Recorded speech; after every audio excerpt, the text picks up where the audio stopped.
할렐루야.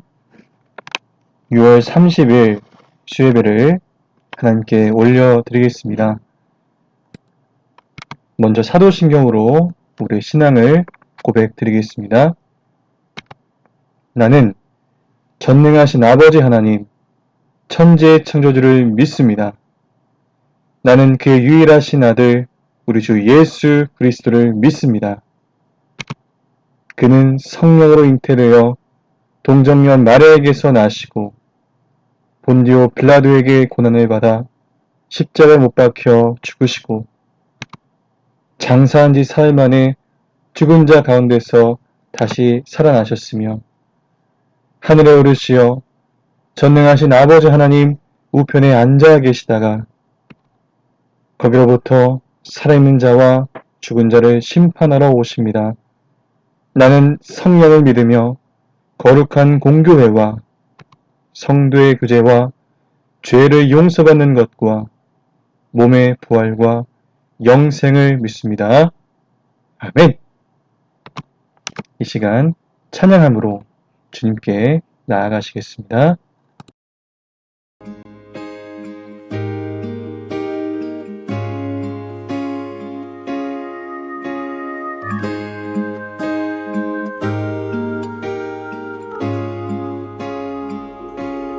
온 땅의 주인 되신 주님이 내 이름 아시며 사랑만 돌보네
주님이 계십니다. 할렐루야, 할렐루야, 할렐루야. 주님.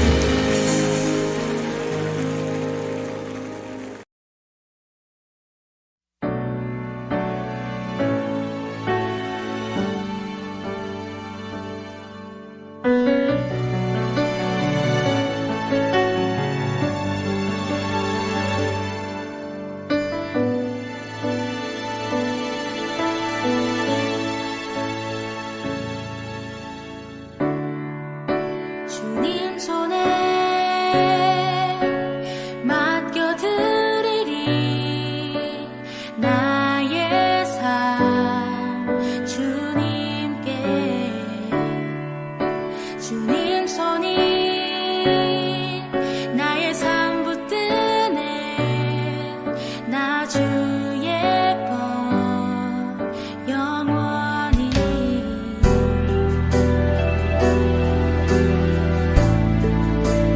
내가 믿는 분 예수, 내가 속한 분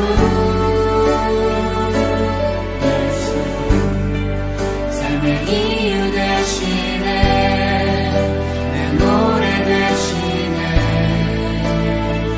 전심으로.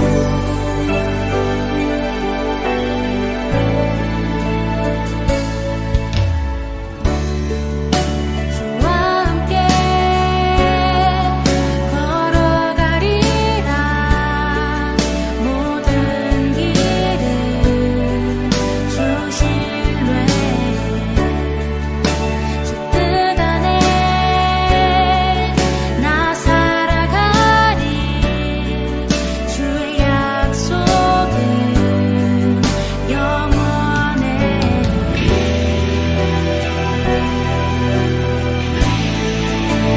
내가 믿는 분 예수, 내가 속한 분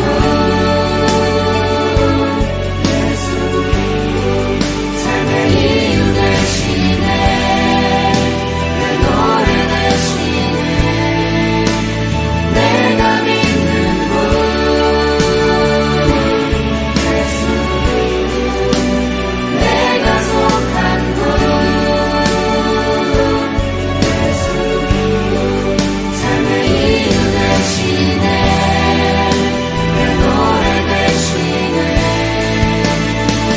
전심으로.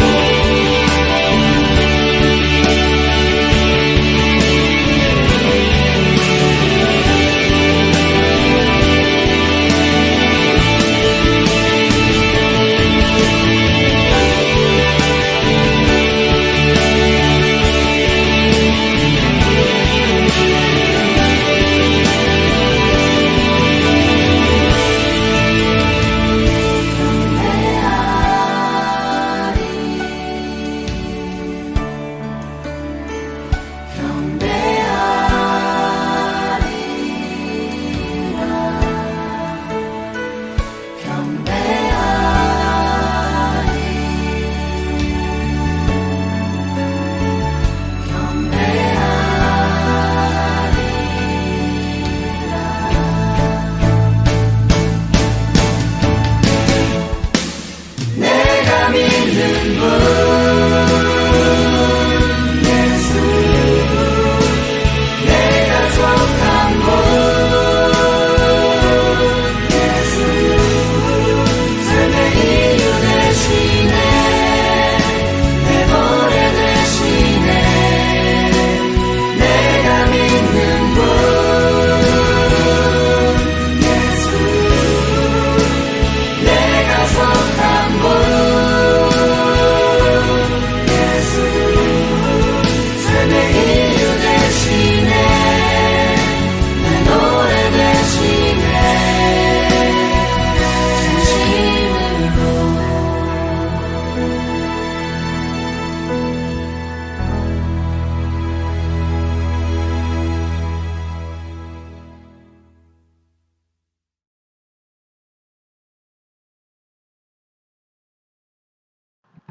기도하겠습니다. 사랑의 하나님, 그 은혜와 크신 사랑을 감사드립니다. 이 시간도 주의 은혜로 예배하게 해주시고 주의 사랑 가운데 주님 감사의 영광을 올려드리겠으니 감사드립니다. 주님, 저희가 지난 시간들 동안 하나님 나라 이야기라는 주제로 말씀의 은혜를 나누게 하시고 또 오늘 그 마무리가 되는 시간을 갖게 하시니 정말 감사드립니다. 비록 이 종은 지난 1년의 사역을 뒤로하고 이제 후임 유민현 목사님께서 이후의 사역들을 이어가시겠지만 그 이후의 과정도 더욱더 은혜롭게 인도하시고 우리 공군 성안교회가 우리 모든 성도님들, 신우들 모든 분들이 다 주의 사랑과 성령에 충만하여서 정말 주님께 영광 돌리는 복된 삶으로 인도하여 주시옵소서. 주님, 주의 종의 발자취들을 되짚어보면서 지난 2인 감사 예배 동안 또한 받은 은혜들을 나누었습니다. 간절히 바라옵기는 그 1년 과정의 모든 순간 속에서 남는 것은 주의 말씀만이 남게 하여 주시옵소서. 주님, 이 시간도 주님 말씀하시고 우리 삶 속에서 우리가 어떤 삶을 살아야 될지 어떤 결단하고 깨닫는 시간 되게 하여 주시옵소서. 시종을 온전히 주님께 의탁하며 나아갑니다. 주님, 홀로 영광 받아 주시옵소서. 감사드리며 이 모든 말씀을 우리를 원하신 예수님의 이름으로 기도드렸사옵나이다. 아멘. 네, 광고 말씀 드리겠습니다. 참 지난 1년의 시간이 굉장히 빨리 지나간 것 같아요. 우리 주일에 이임감사 예배 드리면서 참 개인적으로도 감사했던 시간이었는데 여러분들과도 함께하지 못해서 좀 아쉽지만 또 만남이 있으면 헤어짐이 있는 것이고 다 주의 섭리와 인도하심 따라 가는 것 아니겠습니까? 저에게 너무 큰 의미를 부여하지 마시고요. 또 두 번째로는 저하고 다음 목사님을 절대로 비교하지 마시고 그분대로의 어떤 모습을 또한 잘 경청해 주시고 잘 따라가 주셨으면 좋겠습니다. 제가 몸은 이렇게 떠나지만 또 같은 공군 교회 안에서 여러분들을 위해서 중보하며 기도하겠으니 여러분들 저를 위해서 기도해 주시면 감사드리겠고요. 제가 아마 이 영상 예배를 참여하실 즈음에는 명령이 제가 해제돼서 이제 이동하는 이런 상태가 될 텐데, 예. 그래서 수요일 오후에 제가 여러분들 인사 마지막 드리고 후임 목사님 초대 드리고 카톡방 나가는 그런 방안들 좀 생각을 하고 있습니다. 혹시 저에게 개인적으로 인사를 나누거나 하고 싶으신 분이 계시다면 얼마든지 전화 주시고요. 제가 아마 수요일 주간에 신고하고 여단에게 신고하고 부서별로 좀 도와주면서 인사를 할 것 같습니다. 그때 또 영내 계신 분들은 인사드리겠고 영에 계신 분들은 주일 저녁에 김현옥 집사님 가정 인사드렸었고 네, 월요일은 김윤희 집사님 가정, 화요일은 문윤 집사님 가정, 이재문 집사님은 제가 수요일 부서 찾아뵈서 인사드릴 예정입니다. 그 밖에도 참 귀하신 분들 함께 동역해서 감사했고 그 인연 속에서 또한 허락하신 은혜 정말 감사하며 받은 은혜를 또한 누군가에게 전하고 전달할 수 있는 제 삶이 될 수 있도록 기도 부탁드리겠습니다. 네, 이상으로 광고 말씀 마치겠고요. 자, 오늘 말씀 보도록 하겠습니다. 자, 오늘 말씀은 마태복음 13장 31절부터 33절까지입니다. 1절, 9절 이건 좀 잘못 나왔는데 31절부터 33절까지 말씀이 되겠습니다. 네, 제가 읽어드리겠습니다.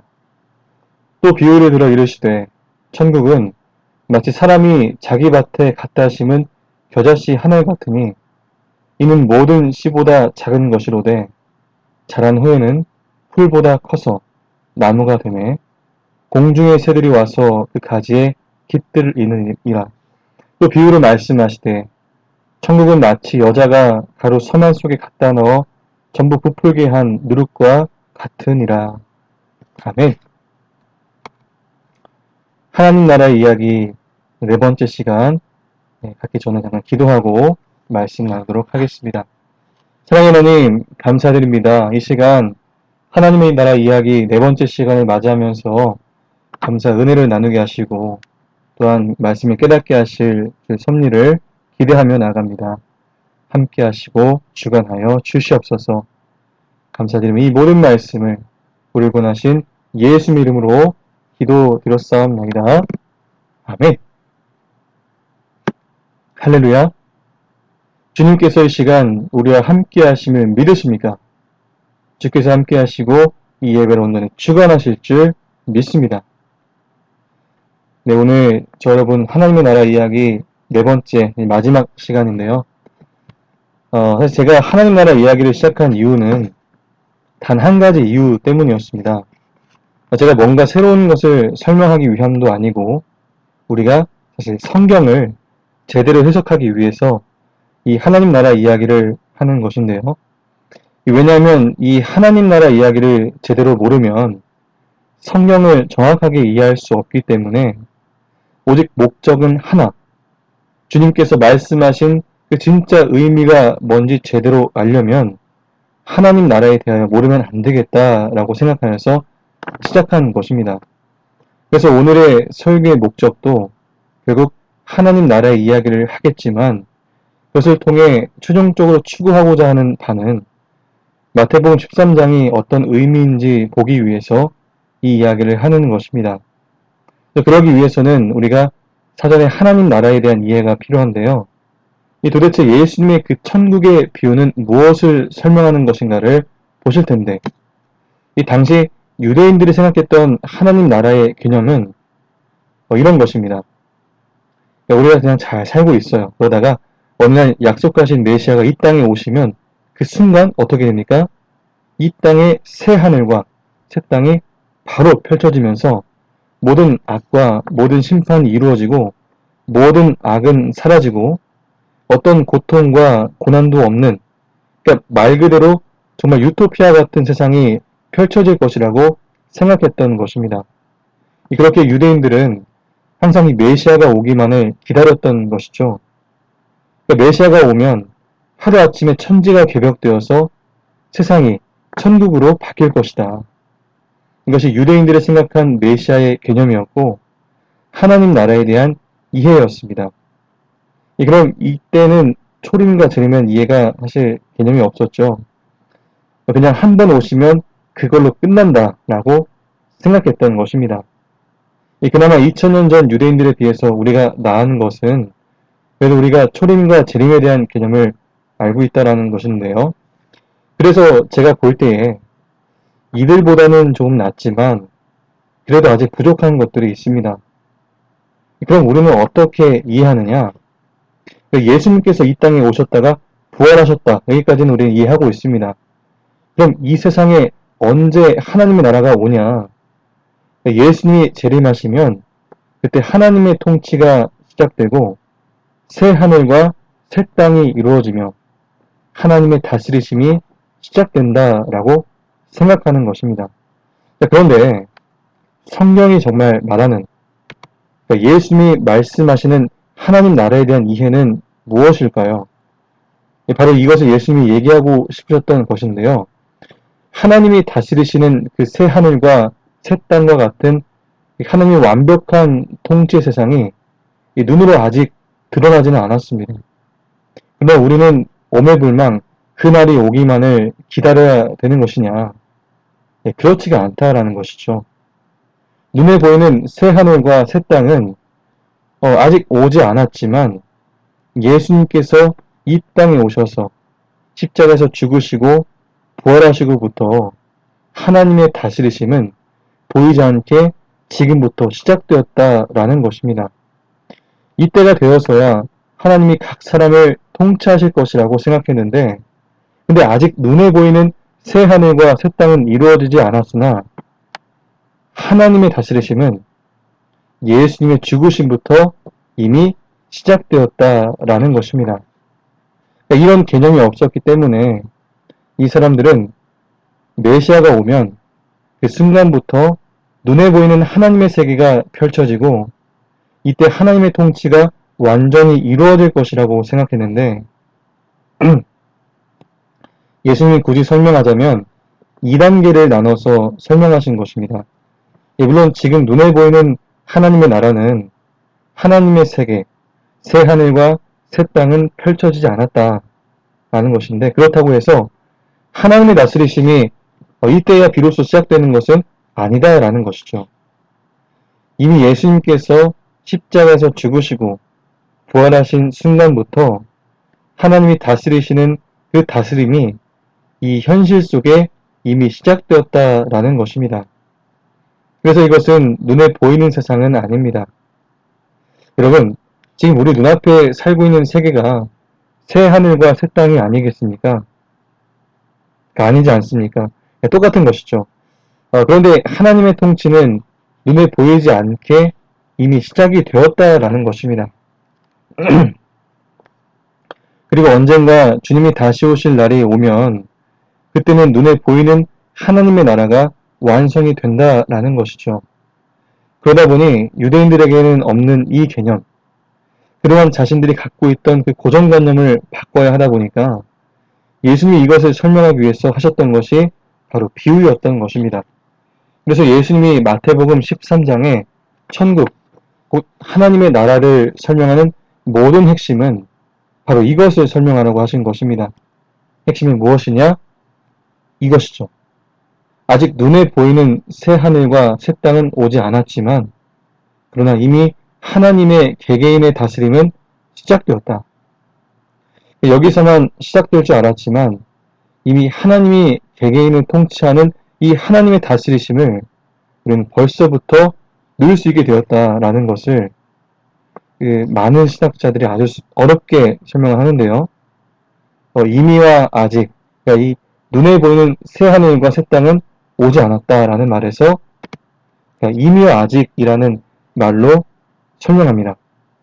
already but not yet이라는 그런 부분이 있는데요. 좀 어렵죠. 좌우간 예수님께서는 이미 온 하나님의 나라를 설명하기 위해서 마태복음 13장의 비유를 하셨다라는 것입니다. 이런 관점에서 마태복음 13장을 읽어야 마태복음 13장을 제대로 이해할 수가 있고 도대체 우리가 알고 있었던 천국의 천국에 대한 이미지와 전혀 걸맞지 않았던 이 마태복음 13장이 무엇을 의미하는지 이제 아시게 될 겁니다. 이런 관점에서 마태복음 13장을 한번 보겠습니다. 1절부터 8절까지 내용을 한번 읽어볼까요? 시작!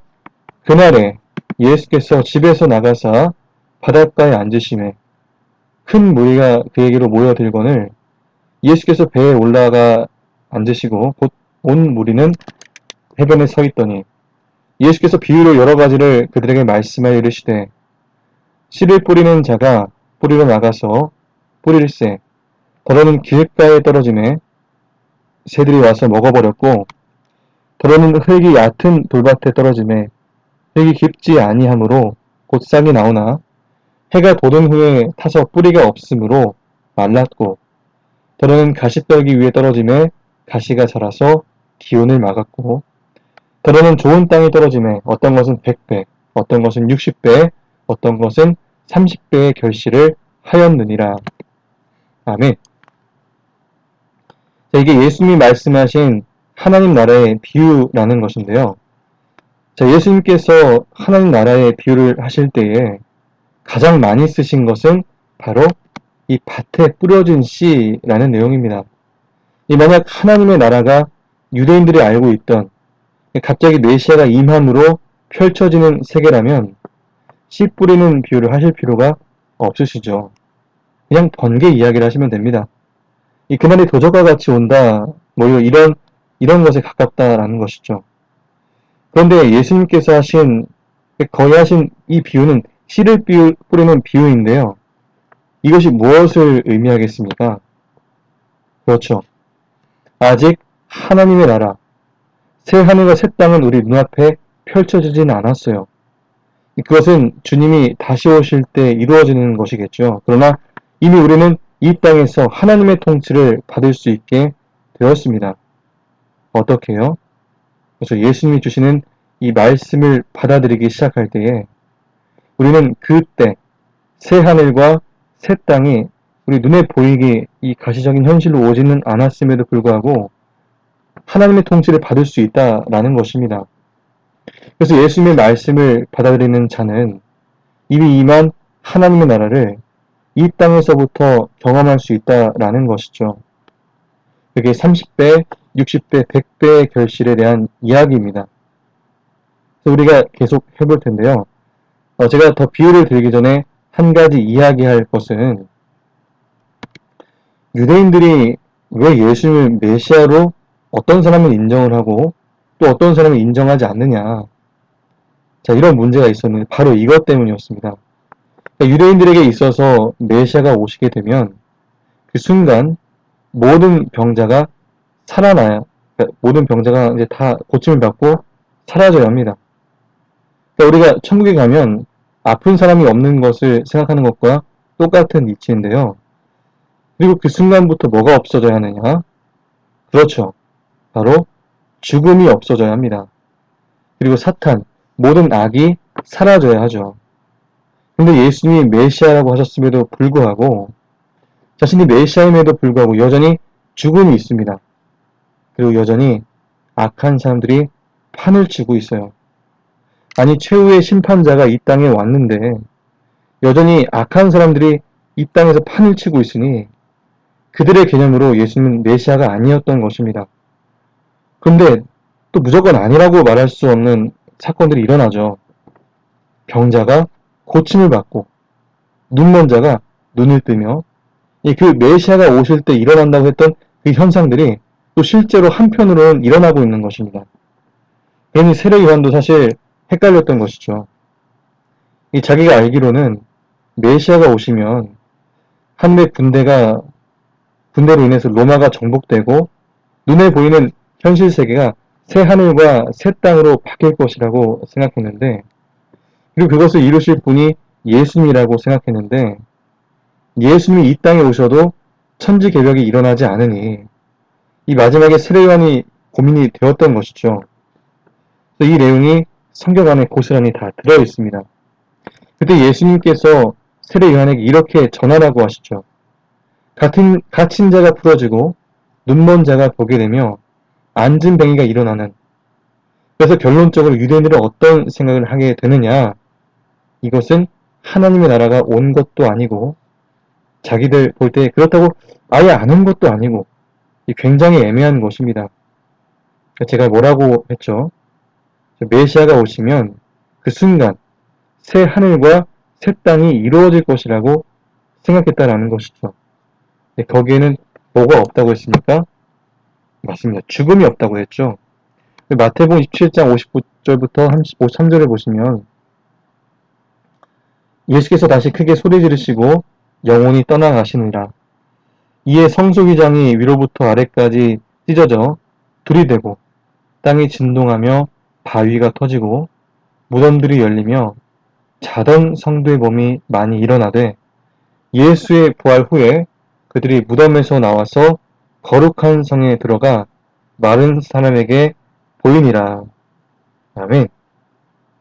자, 우리가 그동안 지나쳐왔던 말씀인데 예수님이 십자가에서 죽으시고 부활하실 때 어떤 사람들은 실제로 부활했다는 것입니다. 이 죽음이 순간 사라진 것이죠. 이것은 어느 날 와야 되는 현상입니까? 그렇죠. 새 하늘과 새 땅에서만 일어나야 하는 현상인데, 그러니까 아직 눈앞에 새 하늘과 새 땅이 펼쳐지지 않았는데 그때 일어나야 될 일들이 막 간헐적으로 일어나는 거예요. 그러다 보니까 너무나 헷갈리는 것입니다. 분명히 아는 것 같은데 현상을 보니까 일어난 것 같기도 하고, 그리고 무슨 사건이 일어나죠? 그렇죠. 귀신이 나가죠.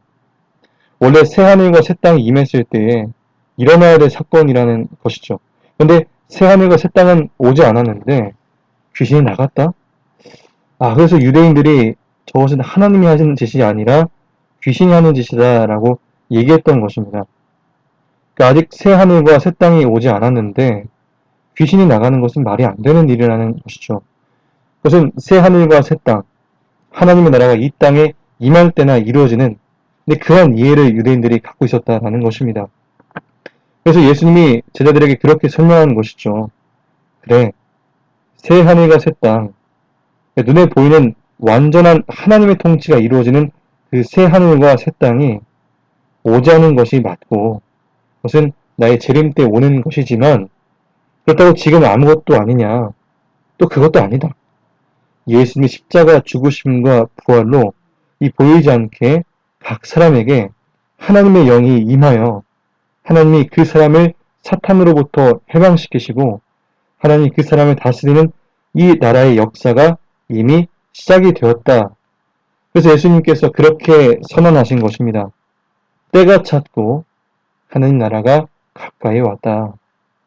이 말은 이미 시작되었다라는 이야기인 것이죠.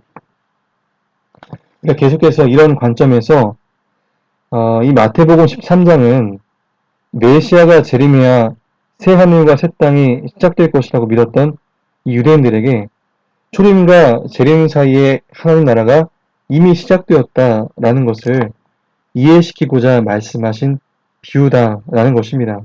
그러니까 이렇게 이해하셔야 마태복음 13장을 제대로 이해할 수가 있는데요. 그리고 예수님의 제자들도 유대인들이었기에 이것이 사실 많이 헷갈렸습니다. 그래서 이제 마태복음 13장으로 다시 돌아가 보면요. 자, 1절에서 9절은 씨가 이미 떨어졌습니다. 부러졌죠. 근데 밭이 변하고 세상이 바뀐 것이 아니에요. 그냥 씨만 뿌려졌습니다. 근데 그런 상황 속에서 어떤 사람은 그것을 받아들이니 하나님의 통치가 임하고 또 어떤 사람은 그것을 거절하니 그 속에서 하나님의 통치가 임하지 않는다라는 뜻입니다. 그러니까 지금 우리는 이 시대를 살고 있다라는 것이죠. 그리고 나서 우리 24절부터 30절을 한번 보고자 하는데요. 이 말씀을 쭉 보시면 사실 여기서의 핵심, 그것은 추순날이 있다라는 것입니다. 이게 예수님의 재림이라는 것이죠. 그런데 추순날만 있는 것이 아니라 이미 씨가 뿌려져 있다는 것이죠. 이 추수 때 거둘 열매는 이미 뿌려져 있다라는 것입니다. 그래서 어떤 사람은 이미 그 종자로 사는 사람이 있다라는 것이죠. 그런데 놀랍게도 이 단계에서는 악인들도 공존한다라는 것입니다. 왜냐? 유대인들은 어떻게 생각했다고 했죠? 그렇죠. 메시아가 오시면 악한 사람들 일시에 다 제거가 되어야 하는데 예수님이 메시아라고 했음에도 이 악한 사람이 여전히 공존하는 현실, 그러니까 이 현실을 이해할 수 없었던 것입니다. 그에 대해서 예수님께서는 악한 사람들이 현재 있는 것은 사실이지만 그렇다고 하나님의 나라가 아직 오지 않은 것이 아니다라는 것입니다. 그래서 이미 씨는 뿌려졌고 그 씨를 받아들이는 사람들은 이 땅에서부터 그러니까 이때에 시작될 하나님의 나라를 경험하고 누린다는 것입니다. 마태복음 13장 31절과 32절을 한번 보시면요. 여러분, 그동안 여러분이 알고 있던 천국에 대한 이미지와 달라서 사실 힘들지 않으셨나요? 그래서 이런 것들을 설교도 잘 안 합니다. 왜냐? 하나님의 나라에 대해서 잘 이해를 못하니까 그렇다는 것이죠. 예수님이 무엇을 설명하라고 했는지 그 의도를 발견하지 못하면 이것을 완전히 자의적으로 해석하게 되는 것입니다. 보시면 천국에 대해서, 즉 하나님의 나라를 설명하는 것이죠. 어떻게 설명하느냐? 이 마치 사람이 자기 밭에 가져다 심은 겨자씨 하나 같으니 이는 모든 씨보다 작은 것이로되 자란 것은 커서 나무가 되매 공중의 새가 그 나무에 와서 깃드니라 라고 되어 있습니다. 자란 후라는 것은 열매가 맺는 순간, 열매가 맺히는 순간. 그러니까 왜 이때 씨를 비유하시느냐? 열매는 다 자란 이후에 나는 것이지만 사실 씨는 이미 언제부터 있는 것입니까? 그렇죠.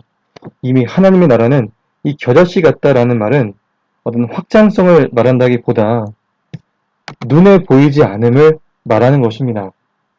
이 겨자씨는 눈에 보이지 않잖아요. 근데 분명히 눈에 보이지 않아요. 그런 세상은 근데 하나도 바뀌지 않았습니다. 여전히 악인이 가득합니다. 그런데 눈에 보이지 않는 것 같지만 하나님의 나라가 세상에 없는 것 같지만 사실 하나님의 나라는 보이지 않지만 이미 우리 가운데 있어서 예수를 주로 고백하는 자들은 그 하나님의 나라를 이 땅에서 경험하게 되고 어느 날 주님이 다시 오시는 그 날이 되면 그것을 눈에 보는 날이 올 것이다 라는 말입니다. 그래서 예수님의 이 겨자씨의 비유는 단순히 확장성을 말하는 것이 아니라 지금은 보이지 않지만 이미 임한 하나님의 나라, 언젠가 눈에 보이는 하나님의 완성된 그 하나님의 나라를 설명하는 것입니다. 자, 이해가 되시겠죠? 그래서 우리가 이어서 말씀을 보시면 우리는 33절 말씀도 그냥 확장성으로만 이해를 하는데 확장성으로만 이해한다면 제대로 이해할 수가 없습니다. 물론 여기에 확장성의 개념도 있지만 핵심은 가루가 서말이나 라는 것에 있습니다. 그럼 가루가 서말씩이나 있는데 누룩 하나가 보일까요? 안 보일까요? 근데 그렇다고 누룩이 안 보인다 해서 없는 것인가요? 아니죠. 있다라는 것이죠. 사실 하나님의 나라가 지금 우리 눈에는 보이지가 않습니다. 그러나 이미 예수님이 이 땅에 오심으로 그분을 영접하는 순간부터 각 개개인에게 하나님의 통치가 이루어진다라는 것입니다. 그리고 언젠가 때가 되면 모든 사람이 하나님을 경외하는 온전한 하나님의 나라, 새하늘과 새 땅, 그것이 눈에 보이는 그 세상이 도래한다라는 것입니다. 그럼 핵심은 무엇이냐? 이 나중에 부풀어 오른다가 핵심이 아니라 지금 누룩 속에 이 가루 서말 속에 이미 작은 누룩으로 있다라는 것입니다. 그래서 자꾸 예수님은 이런 눈에 안 보인다라는 비유를 쓰시는 것인데요. 실체는 존재하고 결과가 나타나는 그런 비유를 골라서 말씀하시는 것이죠. 그러면 34절부터 36절을 보시면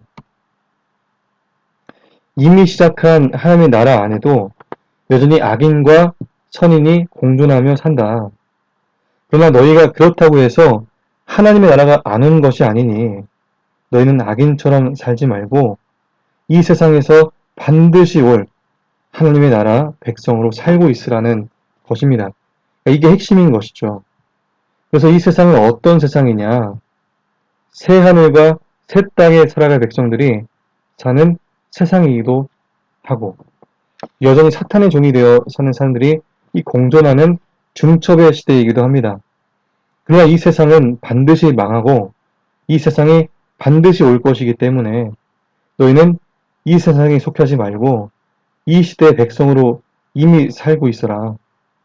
그리고 저 시대의 하나님의 통치는 예수님을 영접할 때 이미 이루어지고 시작되었다.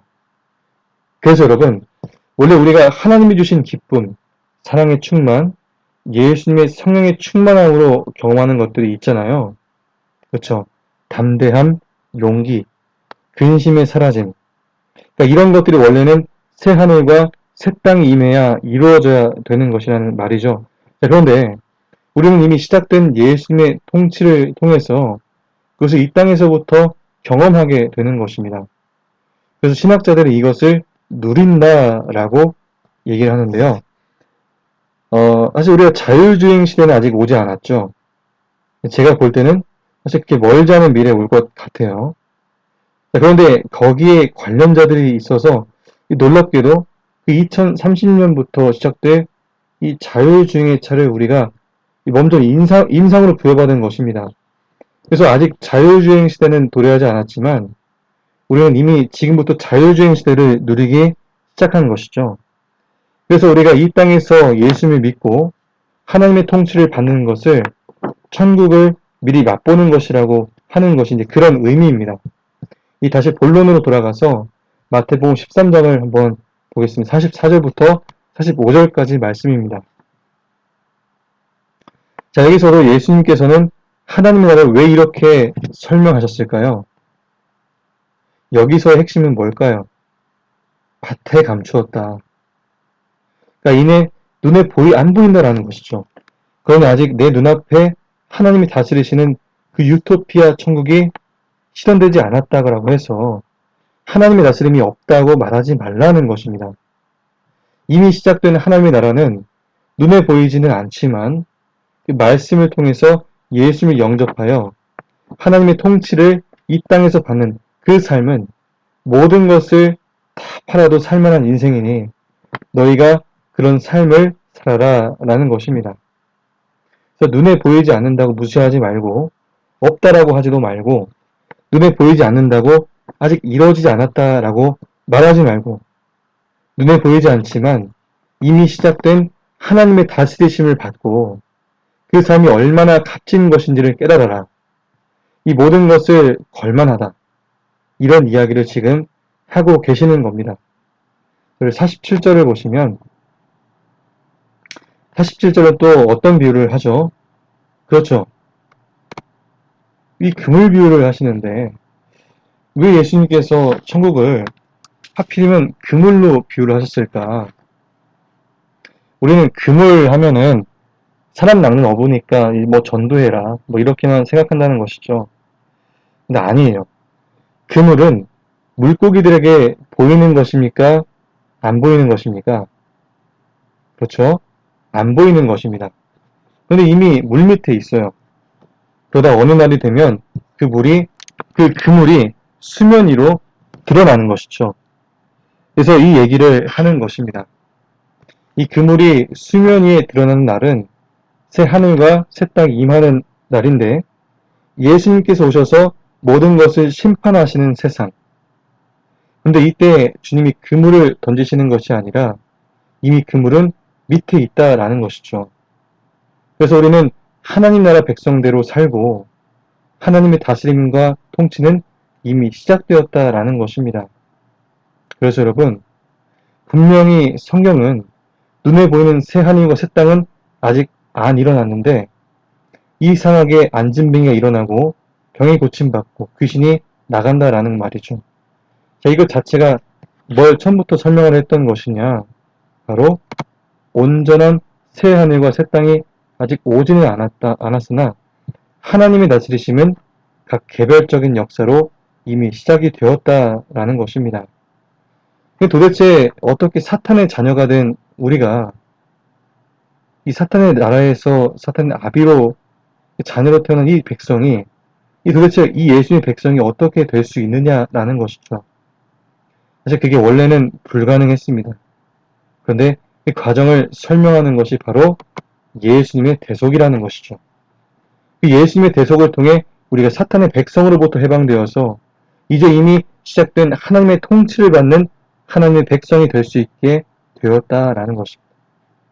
예수님이 너의 죗값을 이미 치르셔서 너를 사탄의 백성으로 해방시켜 하나님의 통치를 받는, 그래서 이미 시작된 하나님의 통치를 받을 수 있게 하셨다라는 것입니다. 도대체 우리가 어떻게 이민을 갈 수 있느냐? 우리가 수갑에 꽁꽁 묶여있는 상태에서 누군가 오셔서 이 수갑을 깨부시고 우리를 비행기에 태우셔서 이 여권 수속 다 받게 하셔서 이민을 보내셨다라는 것입니다. 그래서 우리는 이제 나라와 대통령, 시민권이 바뀌었다는 얘기가 바울이 하는 로마서의 이야기인 것입니다. 그 모든 핵심도 사실 이 나라의 이야기라는 것이죠. 그러니 우리는 이미 지금부터 예수님의 십자가를 믿음으로 받아들인 자는 이미 하나님의 통치가 그 속에 시작되었다라는 것입니다. 그러므로 너희는 성령의 충만함을 받고 이 땅에서 하나님의 백성으로 살라. 이것이 바울의 권면인 것입니다.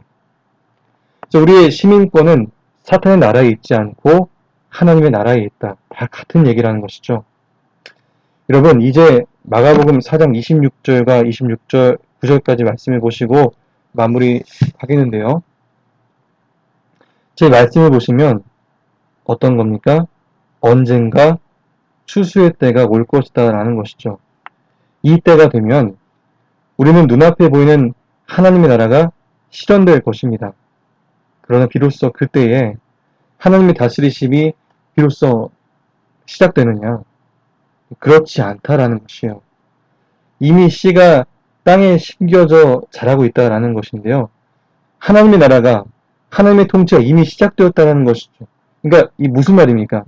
여기서 핵심은 이것입니다. 아, 이 나라가 곧 망하고 새 하늘과 새 땅이 곧 오겠구나.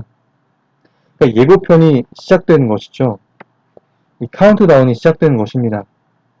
그래서 예수님께서 말씀하시기를 29절에 열매가 익으면 곧 낫을 되나니 이는 추수할 때가 이르렀습니다. 무슨 말입니까? 씨가 뿌려졌다라는 것은 이제 추수할 때가 되었다라는 말입니다. 자, 이제 그러니 우리가 이 땅을 살아가면서 이 세상 위에서 헌신하고 충성 다하지 말고 앞으로 곧 오게 될 그 세상 위에서 이미 빨리 들어가 이 주의 나라를 위해 살라는 말씀, 이 말씀이 예수께서 하신 말씀입니다. 그러니 여러분, 우리가 이 시대에서 사탄의 백성으로 살지 마시고 하나님의 백성이 되어서 하나님의 통치를 이미 이 땅에서부터 맛보고 경험할 수 있는 우리 모두가 되었으면 좋겠습니다. 죽어서만 누리는 하나님의 영광과 나라가 아니라 이 땅에서부터 누리는 하나님의 영광, 그것이 성령 충만을 통해서 제자들에게 실현된 것처럼 저 여러분의 삶 속에서도 비록 아직 온전하지 못하다 할지라도 이미 시작된 그 하나님의 통치의 말씀을 받아들임으로 성령이 거듭나게 하심으로 경험하여서 비록 우리가 이 땅을 살지만 이 세상에 속하지 않은 하나님의 나라 백성으로 우리가 살아갈 때에 언젠가 다시 오실 그 주님의 나라에 우리가 함께 손잡고 입성하게 될 줄 믿습니다. 그 나라를 바라보시며 오늘 하루, 오늘 우리의 삶 또한 하나님의 통치를 받으며 살아가는 우리 모두가 되시기를 주님 이름으로 간절히 축원을 드립니다. 이 말씀의 내용을 기억하시면서 함께 찬양하시고 기도하는 시간 갖도록 하겠습니다.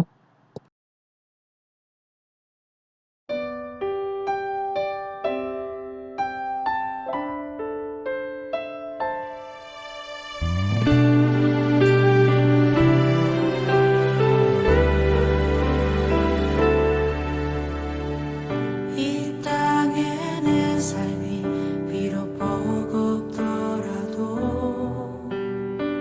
주님의 선하심 나 믿으며 가리. 이 작은 자통에 주가 이루어 가시니 감사로 사는 삶 나 살기 원하네. 내 삶의 시간 속에 주 일하시네. 내 모든 여정 속에 함께 하시네. 깊고도 크신 주의 영광을 나 보리라. 위대하신 주 나는 주님께 속한 자 되어 주의 나라 위에 전심으로 살리라. 주의 마음에 합한 자 되어 맡기신 소명 이루리.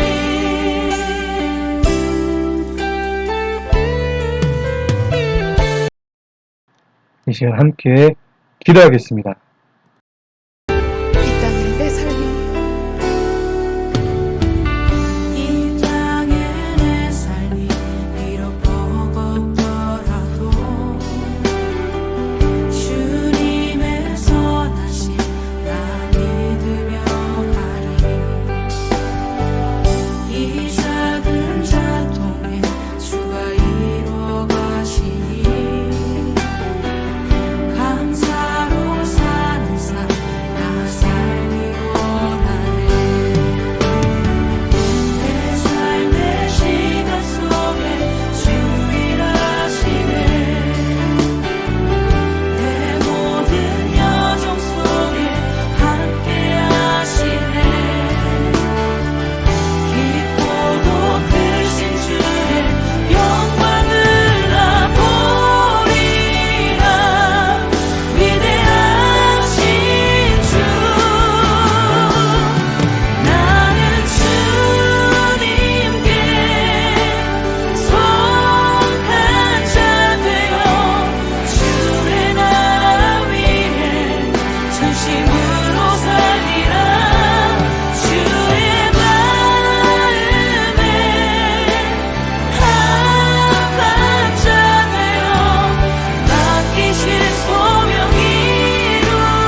기도하겠습니다. 사랑의 주님, 감사 영광을 올려드립니다. 이 시간도 저에게 허락하신 은혜와 말씀대로 제가 살아가게 해주시고 맡겨진 자리에서 그럼에도 주를 바라볼 수 있는 저희 모두의 삶이 되게 하여 주시옵소서. 세상 끝날까지 함께 하실 주를 신뢰하며 의지하며 나갑니다. 제 모든 삶의 과정을 통해서 주님 홀로 영광 받아 주시옵소서. 지금은 우리 구주 예수 그리스도의 무한하신 은혜와 아버지 하나님의 그 놀라우신 사랑하심과 보혜사 성령님의 내주교통 충만케 인도하심의 역사가 이 시간 함께 예배한 모든 성도님들과 신우들의 삶과 가정과 군생활 속에 지금부터 영원토록 함께 하시기를 간절히 축원드리옵나이다. 아멘. 할렐루야. 오늘 모든 예배가 마쳤습니다. 이것으로 여러분들과 함께하는 나의 사랑하는 채 비록해졌으나 어머님의 무릎 위에 앉아서 재미있게 듣던 말을 내일을 소망합니다. 내가 잊지 않고 기억합니다.